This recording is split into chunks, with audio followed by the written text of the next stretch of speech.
Janë orët e para të mëngjesit të së hënës, por organet e rande tashmë kanë marrë rrugën për në teren. Caki i policisë së Kosovës dhe njësiteve të misioneve të huaja është një fshat në thellësi të Zubin Potokut.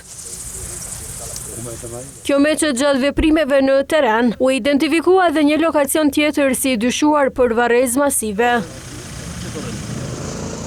Por rruga që duhej përshkuar deri në Jabuk nuk është teren i lehtë.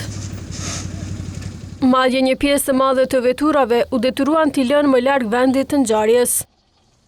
Nga këtu u bën përgatitjet e nevojshme logjistike për të vazhduar drejt lokacionit të dyshuar për varrezë masive. Shpejt u bë e ditur se Jabuka e Zubin Potokut nga e hëna do të trajtohej si zonë e re hetimore ku mund të gjenden mbetje mortore të shqiptarëve të zhdukur nga lufta e fundit në Kosovë. Për këtë arsye vendin e ngjarjes nga afër erdhën ta shohin edhe 2 ministra të qeverisë në detyrë.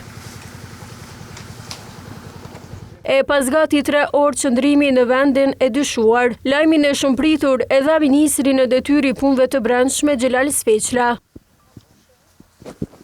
Ai njoftoi se edhe në Jabuk u gjetën mbetje mortore. Deri tash janë zbuluar të paktën 4 trupa, të cilët pas ekzekutimit janë hudhur në një grop qireqi.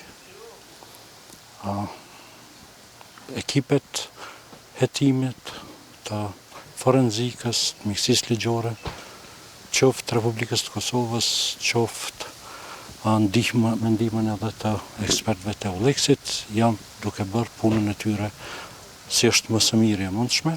Sipas tij ka dyshime edhe për varreza tjera masive si në territor të Kosovës, po ashtu edhe në Serbi.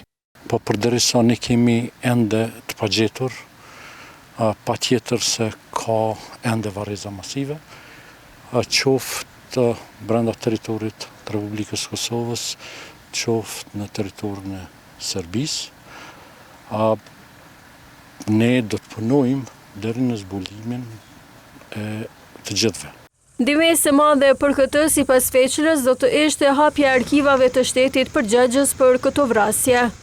Është jashtëzakonisht e dënueshme sjellja e Serbisë që në vend se të hap arkivat për krimet e bëra ndaj shqiptarëve dhe pastaj të ndëshkohen kriminalët, ata vazhdojnë në 1 të kërcënojnë dëshmitarët dhe në 2 të glorifikojnë kriminalët.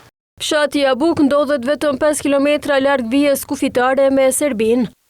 Ndërsa pas Kalludrës së vogël, ky është lokacioni i dytë ku has në varrezë masive brenda vetëm 1 jave në Zubin Potok.